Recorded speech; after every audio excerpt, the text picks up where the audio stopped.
Hey guys, welcome to Voc Rehab Bootcamp. I'm Nick the Vet. Okay, this video today is basically how to get a master's degree or a doctoral degree from Voc Rehab.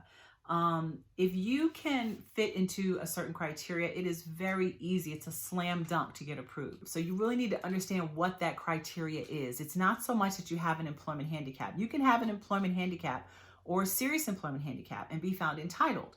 It doesn't mean you're going to get a master's degree approved. You may just get job services, or you may get something else. So don't hang all of your hopes on, I just have to prove my serious employment handicap. You have to prove that you need a master's degree in order to find suitable work. So first, let me tell you how I got mine. And if you fit this category, you're a slam dunk. I started my master's degree in film producing because I was having trouble working on sets because of my service-connected disability. So it was the ideal situation. I didn't want to carry cameras anymore. I didn't want to carry bags. I didn't want to be standing on a set out in the heat or the cold, outside or inside on a psych wall with the air condition booming so the cameras don't overheat. And then meanwhile, I'm freezing, my feet are cramping up. I was like, forget it. So I started the master's degree because my job exacerbated my service-connected disabilities. Now, when I started the master's degree, I couldn't get work as a producer because I didn't finish the degree, and I couldn't go back to do any other work that wasn't producing because of my service-connected disabilities. So in actuality, I needed that master's degree in order to find any suitable work. If you fit that situation, you can go to Voc Rehab and apply, explain it the way I just explained it, and get your entitlement, and they'll pay for that master's degree. Now, another example, a guy recently contacted me on my Facebook group, and he is a legal assistant, and the legal assistant is basically the assistant of the attorney. They carry all the documents to the courthouse. From the courthouse, they file all the documents, they copy all the documents, they do all the legwork while the attorney sits at a desk and does, the other stuff. He started law school because he wanted to become an attorney. He was 1 month in. He was exhausted and in pain from the work he was qualified to do, but didn't have the degree to do the work that would not exacerbate his service-connected disabilities. Same situation as mine. So he explained all that to me. We were kindred spirits. I said, let me write you your letter. I wrote the letter. I asked him 40 questions so I knew how to put things together.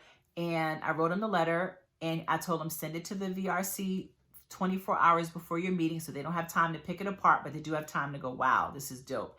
He got in the meeting within 20 minutes. They approved him to go to law school. University of Connecticut, great school. He's going to get BAH now. He can quit that job that breaks his back, use his $3,000 a month, whatever it is, BAH plus his service-connected disability income, and he can just go to school and finish and be a lawyer. That's the dream, guys. That's what I want you guys to get to. So here's some examples of how to immediately get denied when you ask for a master's degree, okay?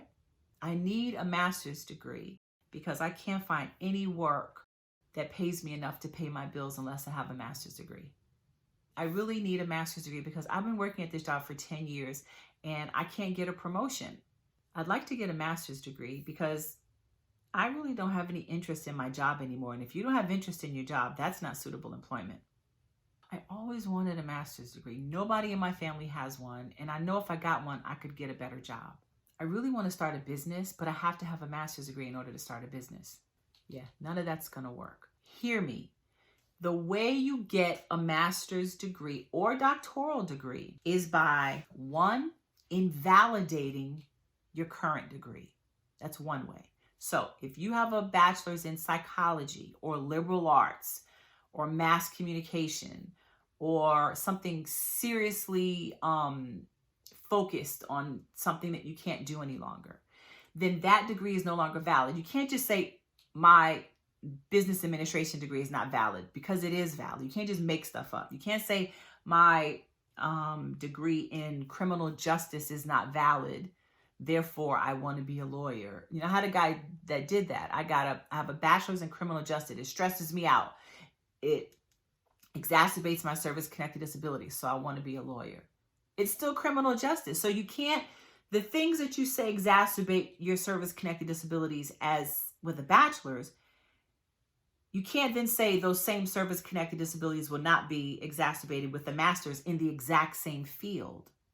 I'm not teaching you how to trick the system. I'm teaching you how to pull out the truth in your situation. Number 2, your degree is obsolete or ineffective, like animal science, hospitality, athletic training. I mean, you could probably, especially during the pandemic, if you have a bachelor's in hospitality, who's staying in a hotel during the pandemic? I mean, some people are, but not a lot. Fashion merchandising, ineffective. Tourism, religious studies. Not that these aren't valid choices. I'm just saying they are ineffective as to where we are right now in the world. They're ineffective. So if you can pull that out of it and say, I tried to get work in my field, but the only kind of work I can get is retail, which exacerbates some STDs, or only work I could get was typing, which I can't because of my hand STDs. Number 3, like I said, be in the master's path already. That I think is the easiest. Every person that's ever come to me that was already working on a master's degree, I put a letter together for them. And again, not because I'm magical, but because I was in that situation, so I kind of know what to say. But now I've said it so much, I posted the letters to my Facebook group. Now you guys can do it yourself. And just to reiterate the caveat, if you want to stay in the same field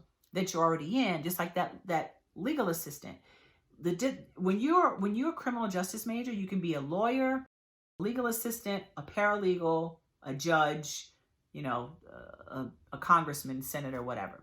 Now there may be other little jobs in there, but those low-level jobs are basically going to be typing, walking, carrying things. So you have to look at it that way when you go to present your plan. And sometimes people are vague. Like I say, send me the letter that you sent to your VRC. And the letter sucks. And it basically says, I can't do this because it exacerbates my service-connected disabilities, but I can do that because it doesn't. See, you're not even trying to get approved. You don't want this. People like that, you don't want this. You want to stay where you are. You want to keep your bachelor's and keep your job that you hate. You're not trying to win. If you're trying to win, you put some thought into this stuff and you put some effort into this stuff.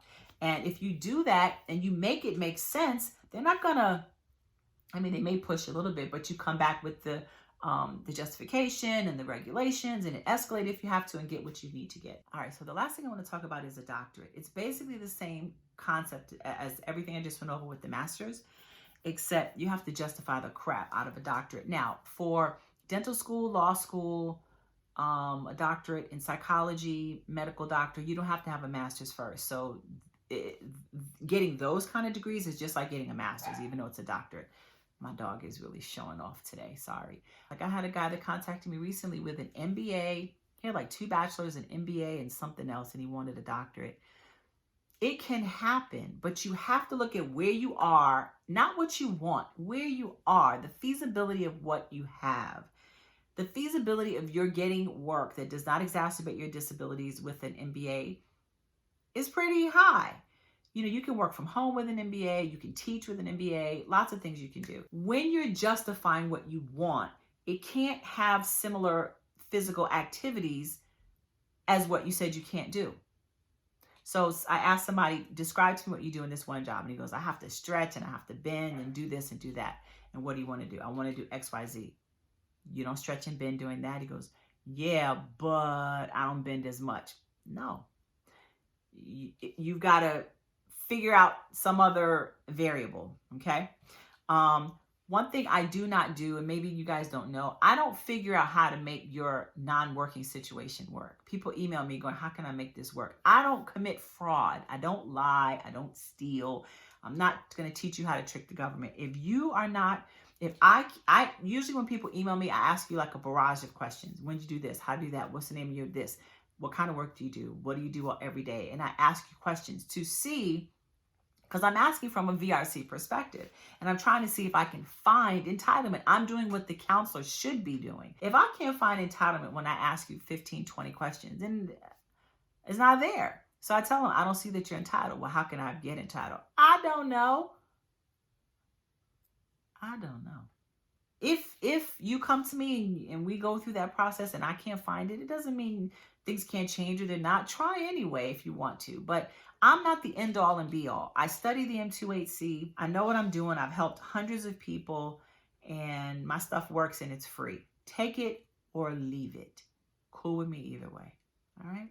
So get on it. Go get your master's degree. And thanks for watching. I'm Nick the Vet.